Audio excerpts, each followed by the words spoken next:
Bagelia, Korean bail, not guaranteed authenticity. Japan bail po, Louis Vuitton, Muraita po, Maharlika, depende po sa item, pero po mura lang po talaga. Oh, maganda po, Muraita lang po. Louis Vuitton, woo, hello mga kabayan. This afternoon, we are going to do a little review because I have a very good friend of mine who called me because she just bought online. Alam mo naman, these days, it's very, very popular for the online selling thing with regards to that second-hand or pre-loved bags. Kung saan galing, that we don't know. But usually naririnig ko kasi like anong tawag, very common, the Korean bail, Japan, blah blah blah blah blah blah. But to cut the story short, my friend has been asking me to authenticate the bag. But kasi nga daw nagdududa siya. She bought it at a certain price. I will reveal it later. But anyhow, tinutulungan ko siya from the very moment I saw the bag. I know it was really fake, even without touching it. So now I have the bag with me kasi kinukuha ko. That's why I'm filming it in the car, and so I can upload it right away. Come on, join me. Let's scrutinize. So now here's the chica. Now I got all the two items with me. This is the bag that my friend bought. This is what Louis Vuitton calls the Speedy Bandouliere. Okay, but of course it spells like Bandouliere, but French people pronounce it as Bandouliere. Anyway, to cut the long story short, this bag is if you look at it, if you don't have any idea at all, if you're like a bag lover but you don't have any idea at all, what would you think this bag? Do you think this is authentic? Of course everybody will think this is authentic because this is a cowhide leather over here. This is exactly a leather. This is a vachetta. This is the vachetta leather or the untreated leather. This is a coated canvas on point. If you look at it in a superficial way, all other things are very on point. The stitching, the rubbers, it's red, it's maroonish. It has this.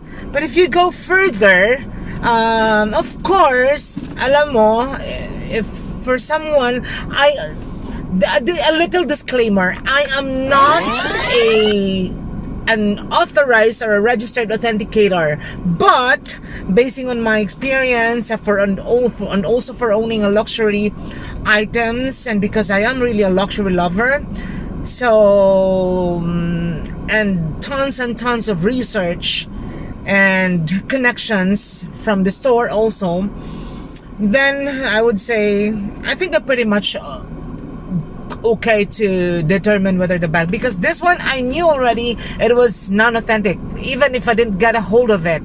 But and she doesn't really believe me, and she said like, oh no, I'll give it a try. It's just only 6,000 pesos, blah blah blah blah blah blah. And then again I told her, okay, you go buy it and we'll see. Then afterwards, bingo, this is it.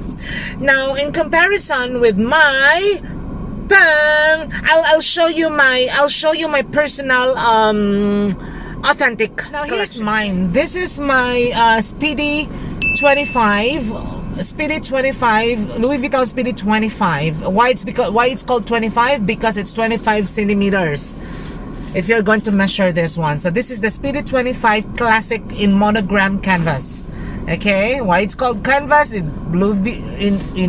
reality, this is called coated canvas. Now, number one telltale sign of a fake Louis Vuitton in general, okay, because it has different series kasi. So in general, you can really tell by the canvas. Look at the difference of my canvas. This is the fake canvas and this is the authentic canvas, you can really see in authentic canvas, you can see the glare. There is a glare of the canvas. Look at this one. The glare is just dull, right? Very dull. In authentic, there's a shimmer, a natural shimmer. I haven't even cleaned this one, but there is always natural shimmer on this one. Okay? Second telltale sign, I won't be mentioning everything, okay? But I'll be mentioning the basic lang. Siguro magic 3 or magic 4. The second is the quality of the vacchetta leather. Look at the quality of the vacchetta leather here. You see? And the inner lining of the there are parang wrinkles. Normally it doesn't happen with the authentic one. I wish I could show you mine, but kasi nakatwili kasi siya eh. But in reality, overweight. I'll show you some, huh? There are no wrinkles. This one is a very old one. It's a very old one. This is, I think, 2000 and series 2004, I think, if I'm not mistaken. This is very old. This one is like series of very new. Number 3, of course, the markings. Pretty much for this one, for Bandouliere, normally the marking of the Speedy 30 over here, you see, there's a marking of the Speedy 30. Normally this one is underneath over here. You can see it here, but this one is too high, which normally doesn't happen. Now, this is very rare in the market kasi this is very new. So, yung parang selling nito, sinasabi nila, usually, ang binibenta talaga is this one. Kasi older na siya eh. So, this classic. So, they say na, ano daw, porque ganito, may code daw, may code, coded daw and everything. I don't see any point why it's very important to have a code when in fact, to begin with, it's already a fake. So it doesn't really matter whether it's coded or not because it's fake. And another thing they say, searchable code.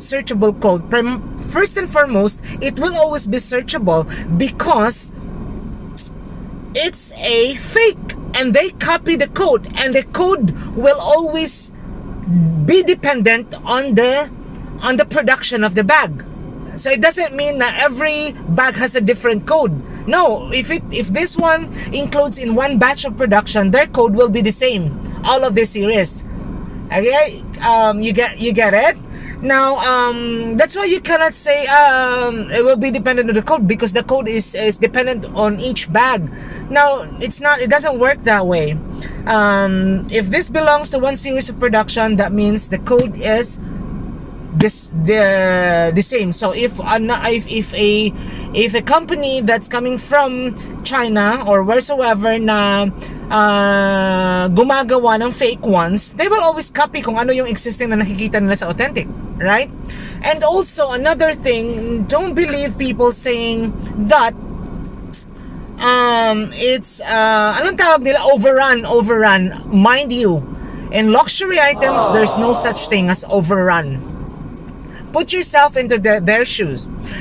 Do you think if you have a company, if you have a luxury company, do you think you would do overruns?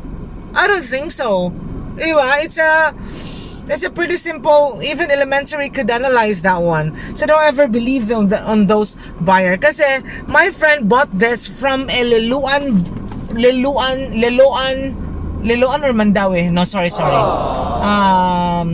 Mandawi, from a Mandawi seller, online seller, locally here in Cebu. And then how did I know na this one is fake? When I saw this one, the markings are intact actually. If you're going to look at it, when I saw this one, the color of the stitching is very, very yellow. And in reality, in the authentic Louis Vuitton, they don't have this yellow stitching. Very, very yellow. No, they don't. And secondly, this is a Bandouliere series. Okay?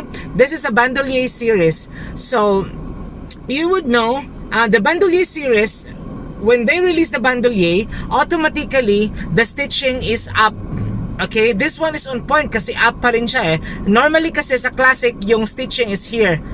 This one is on the top because this is bandouliere. Now, nalaman ko right away kasi when it opens, the pocket is with a classic design. Sa bandouliere, it's already zipper. This one is on a classic design. This is supposed to be the design of my bag. So it's already a mix. And if it's a real Louis Vuitton, it doesn't work that way. Right? I mean, you're getting me? And then second, another thing, nung pagtingin ko, when I check the code, you see? When I check the code,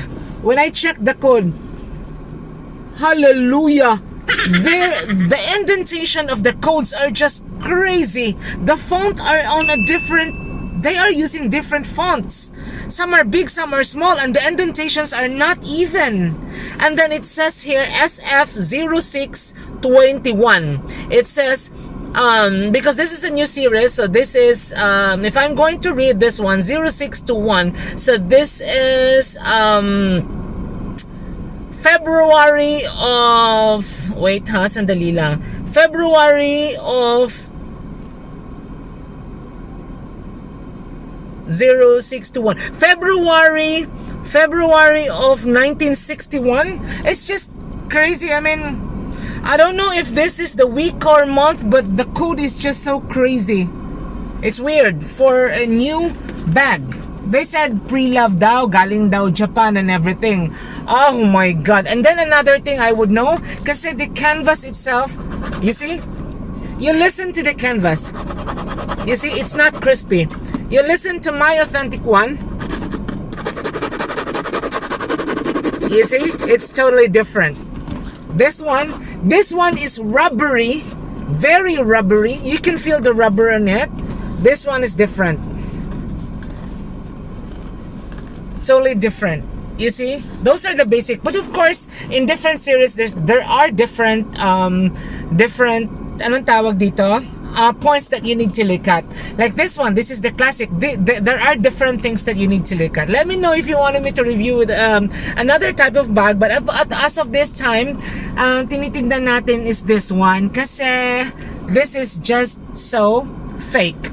And then look at this. The last one, last but not the least, the name here, the embossed Louis Vuitton, is hindi siya talaga fully aligned. Hindi siya straight na straight. And normally, this one should supposed to be in this point here. Not here. This is too high. So then I knew it wasn't authentic. And then I was so right. So right.